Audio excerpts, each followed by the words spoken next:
É, Bom dia a todos. Eu primeiramente agradeço a Deus, em primeiro lugar.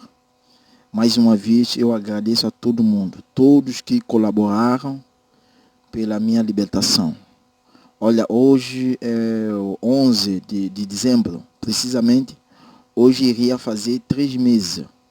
Foi no dia 11 de dezembro que me encaminharam para o tribunal, a justiça, né? Tribunal da primeira instância de Costa de Marfim, aonde eu estive diante do juiz e o juiz me perguntou se eu reconheço que é a minha assinatura. Eu não vou falar coisas que eu tenho falado, eu falei eu creio numa entrevista que eu tive com o Andapligo. Eu comentei sobre a minha prisão, que fui preso de maneira injusta, eu fui coagido, tudo foi forjado, e foi lá que eu assinei os documentos. Eu não quero mais falar disso. Olha, a minha indignação é que nós, quando eu falo nós, eu falo a família, eu, a minha esposa, quando a gente agradece certas pessoas, que seja da oposição ou não, há uma indignação, há uma crítica da parte da pessoa. Olha, a minha libertação foi a colaboração de todo mundo, tanto em São Tomé como em Costa de Marfim. Inclusive a audiência que eu tive com o seu primeiro-ministro, ele falou uma coisa que está dentro de mim até hoje. Ele disse que ele é o primeiro-ministro de São Tomé e Príncipe. Ele não é somente o primeiro-ministro daqueles que votaram para ele, como ele é primeiro-ministro também daqueles que não votaram para ele, aquele que gosta dele ou não. Ele diz que é obrigação do governo, é obrigação do Ministério do Negócio Estrangeiro, lutar pela causa de um cidadão santomense. Ele falou isso na audiência. Ele disse também que quando um cidadão está preso num país, que chega ao conhecimento do governo, ele não procura saber qual é a cor, a raça, a religião, a classe política. O que ele quer saber se é santomense. Então, se é santomense, eles dão a diligência que é para dar e para repartimento daquele cidadão. Ele disse na reunião que é a obrigação do governo. Não é um serviço que o governo está a dar.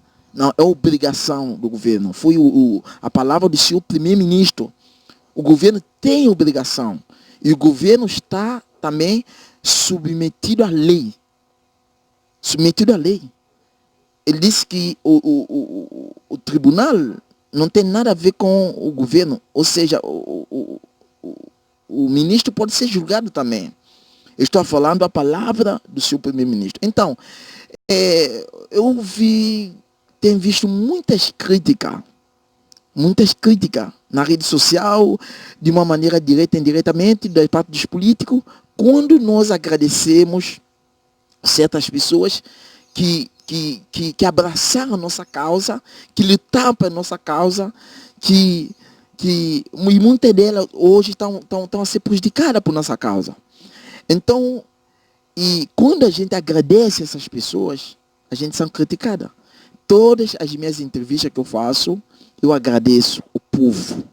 Eu agradeço, no caso da Andapligo, que eu não sei qual é o partido político, eu penso que, não sei se ele é da oposição, mas o partido político não tem nada a ver com a causa que ele tem abraçado para a gente. Ele lutou pela minha causa. Se há alguma coisa atrás disso, eu não sei. Mas é a minha obrigação, é a minha educação, faz parte da educação, agradecendo ele. Aí depois eu tive conhecimento que houve contato que foram feitos. Eu tive na prisão, eu não sabia. Mesmo quando o recurso foi feito, eu tinha a possibilidade de fazer o recurso, mesmo na prisão tive a possibilidade de fazer o recurso, mas tendo em conta que eu não tive condições na prisão de contratar um advogado, porque quando a gente faz recurso, a gente tem que ter um advogado que vai defender a nossa causa, que vai lutar pela nossa causa, que vai pedir a liberdade de maneira que as provas sejam reunidas para a defesa. E eu não tive condição de contratar um advogado. Então, tudo que acontecia na prisão, tudo que acontecia, os recursos que foram feitos, os diplomatas e a família também contratou um advogado, foi isso, né?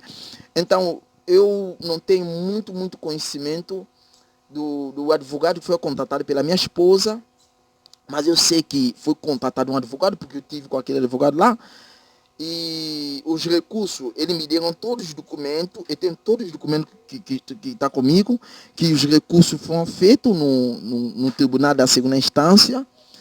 Depois de ser julgado, o juiz me deu 20 dias para eu fazer o recurso. Recurso é como a pessoa não reconhece o julgamento, ou seja, a maneira que o julgamento foi feito. Então, quando a pessoa não reconhece a condenação, então ele pode fazer o recurso, foi feito. Então, como foi feito esse caso, no caso do advogado? Olá, bom dia a todos. Então, eu só hoje eu vim referir esse caso do advogado, porque eu posso dizer que meu esposo está cá comigo e eu acredito que Deus nos guardou até hoje e Ele vai continuar nos guardar, como eu digo sempre. Então, para ter o advogado da família, como eu falava sempre, que nós não tínhamos condição para ter o advogado. Então, foi assim que eu pedi ajuda nas redes sociais e muita gente me ajudou para que nós possássemos pagar o advogado. Inclusive, até o advogado que ajudou meu esposo, que é o Sérgio Henrique, que fez os primeiros recursos na Costa do Marfim, foi também oferta de uma santomense também, que ofereceu o advogado para nos ajudar. Então, eu, como não pedi a autorização dela para falar o nome, então não sei se seria conveniente eu falar o nome dela. Mas foi uma santomense que me ofereceu, não está cá em Santo Tomé, mas me ligou através dos contatos todos que eu coloquei nas redes sociais. Então, foi lá que esse primeiro advogado meteu os processos, pediu a libertação provisória do meu esposo, bem antes que o governo santomense fosse na Costa do Marfim. Então, é assim que ele colocou todos os processos em andamento, juntamente, eu sei que eu vou falar o nome de uma autoridade aqui do nosso país, ou que foi a autoridade, que também consideram como se fosse uma política, que é o nosso ex-presidente Miguel Trovoada. Foi ele que entrou em contato lá na Costa do Marfim com as autoridades lá judiciais, também nos ajudou bastante. Eu não estou cá para fazer política, mas é a verdade o que aconteceu. Meu esposo na prisão, ele não sabia, mas eu estava dentro dos processos. Então, foi assim que ele colocou os processos em andamento até que a delegação santomense chegasse na Costa do Marfim e que concluísse, terminasse o processo que já foi iniciado por um advogado, por isso que nós dissemos sempre o advogado da família, por um advogado que já começou a trabalhar em nosso favor. Então, depois eu tive acesso àqueles documentos, aquele processo, o recurso que foi feito no tribunal da segunda instância, pelo o advogado Sérgio Henrique, da família. Então, até o processo que foi feito, o juiz deu 20 dias, foi feito no 17 dias, 17º dia, que só faltava 3 dias para terminar a data do recurso. Se a data do recurso terminasse, certamente poderia ser mais complicado a minha libertação. Então, eu não posso dizer que não houve o advogado. Houve advogado. Eu não posso dizer também, do outro lado, que o governo trabalhou. Então, quando os diplomatas vieram para a Costa do Marfim, eles reuniram, né, eles convocaram a igreja, onde eles exigiram que a igreja retirasse a queixa. Houve recursos que foram feitos pelo advogado da família, e tem um recurso comigo, eu posso apresentar, está em francês, mas pode ser traduzir em português, reconhecer a assinatura, tudo. Então, recursos foram feitos. Então, os diplomatas lutaram pelo lado da diplomacia, lado jurídico, houve intervenção dos diplomatas, no lado jurídico também, houve ajuda dos diplomatas no lado da diplomacia. Houve uma mão, houve uma ajuda dado da parte dos diplomatas. Os diplomatas trabalhavam bastante também. Eles contrataram 2 advogados, né? Somente que o advogado da família, ele meteu recurso, depois ele viajou, tendo em conta que, segundo eu vi, a data que deram a ele do recurso, ele viajou para voltar, e com o meu processo foi muito acelerado, então aquela data foi feita antes. Então, por isso ele estava ausente. Então, mas ele meteu o recurso, o papel que comprova que ele também está, a documentação que comprova que ele está dentro do meu processo, foi no dia 13. Foi no dia que supostamente eu tive para ser liberto. Mas o juiz não garantiu ninguém que eu iria ser liberto. E outro lado, que eu não recusei nenhum advogado. Isso é invenção, mal entendido, não sei o que. Eu não refusei nenhum advogado. Houve audiência. Eu fui ouvido pelo juiz e eu apresentei o discurso, ou apresentei a minha defesa para o juiz. Os advogados defenderam a minha causa e tem tudo comprovado. Então foi o juiz que pretendeu dar a sentença no dia 27. Era só para sentar uma parte. Quando eu vi a informação dizendo que meu esposo não veio no dia 16, como foi combinado, 13. Não, no dia 13 foi o dia da audiência. Cá em Santo Tomé, houve informações dizendo que ele não veio no dia 16, como foi previsto, porque você recusou o advogado. Mas eu, que estava sempre em contato com o advogado da família, o senhor Sérgio Henrique, lá da Costa do Marfim, ele já tinha me informado que, depois da libertação provisória, ainda tinha duas audiências a serem feitas. Mas ele não me disse a data. Ele só me disse da data do dia 13. E essa data não foi informada pelo povo. Então, eu já sabia cá comigo que o meu esposo ia apresentar no tribunal no dia 13, e foi isso que aconteceu. Os 3 advogados estavam presentes, todos participaram na libertação, na defesa do meu esposo, saíram na defesa, e foi assim que aconteceu, e o juiz deu a última audiência, que foi no dia 27. Mas eu não sei por que isso não é explicado pelo povo, e aconteceu o que aconteceu. As pessoas começaram a te criticar muito, muita gente falou muito, muito mal, e porque meu esposo recusou o advogado, o que não consta a verdade. Eu sei que, de repente, a política atrás disso, mas isso não me importa. Mais importante, que tem que agradecer e tem que reconhecer a luta e a exigência do povo. Olha, eu agradeço. Hoje eu sinto-me culpado, o fato da Ana Pligo, o nome dele está na justiça, eu sinto-me culpado. Eles abraçaram a minha causa. Eu não sinto bem quando eu ouço que eles têm que comparecer novamente na justiça. Então, eu acompanhei todos os vídeos lá em Costa do Marfim. Eu não vi nenhuma interferência do Ana Pligo no vandalismo e a queima da igreja. Eu não vi. Houve o que a minha esposa publicou na TVS, foi a marcha pacífica. Foi a mais pacífica. E o Ana Pligo, né, Abel Pindon, são santomenses, um homem como nós. Um santomense como eu, como todos nós.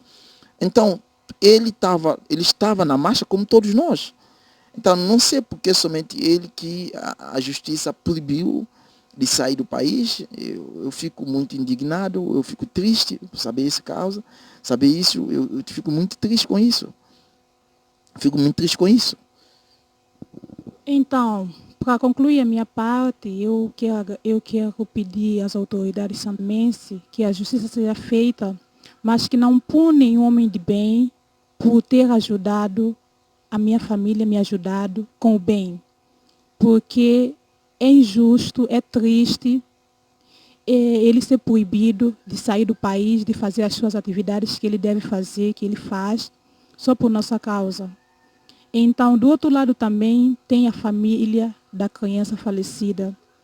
eu gostaria de pedir aqui nesse vídeo, nessa rede social, para que o governo fizesse alguma coisa por a família, desse mais satisfações, se necessário fosse isso de encontro à família. Nós já pedimos isso ontem para o primeiro-ministro, mas eu estou cá de novo para pedir esse favor, porque eu posso dizer, cada vez que eu pedia alguma coisa nas redes sociais, eu via sempre que as pessoas me ajudavam.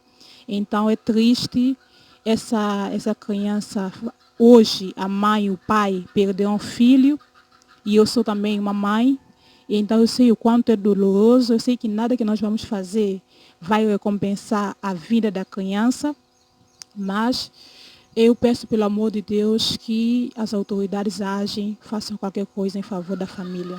Então, muito obrigada ao povo de São Tomé e Príncipe, muito obrigada a Beli Pindon do vosso programa que me ajudou bastante, muito obrigada à doutora Celisa, ao governo, à Assembleia Nacional, muito obrigada a todos que me colaboraram, as religiões, outras religiões, me ajudaram com uma palavra, com uma oração, com um apoio moral. Eu agradeço a todos de todo o meu coração. Então, um beijo a todos, um abraço. Fiquem com Deus. Então, a gente fica por aqui. Isso é a nossa indignação, a nossa preocupação, aquilo que estava entalado na garganta. Como eu repito, nós não temos nenhum partido político. Nós estamos a lutar pelo nosso direito, nossa causa. Eu não tive privilégio de justificar, no caso do alegado o Facebook, o crime cibernético. Só agora que, quando eu saí, que eu tive esse privilégio de justificar. Então, tudo isso é mentira, não passa de uma astúcia. Tudo foi forjado. Isso não é verdade, não corresponde à verdade. Eu não abri nenhum Facebook. Inclusive, mais de 20 pastores foram levados para a polícia científica. Mais de 20 pastores. Então, até agora, a igreja está com problema por causa disso. Vemos o caso de Angola. Angola está com problema. Então, isso é para ver que o problema não é a gente, mas o problema é a igreja ela mesma. Então, é isso que a gente quer apresentar. E a gente agradece ao povo, agradece a Deus, ao governo, todo mundo que colaborou. E que Deus abençoe.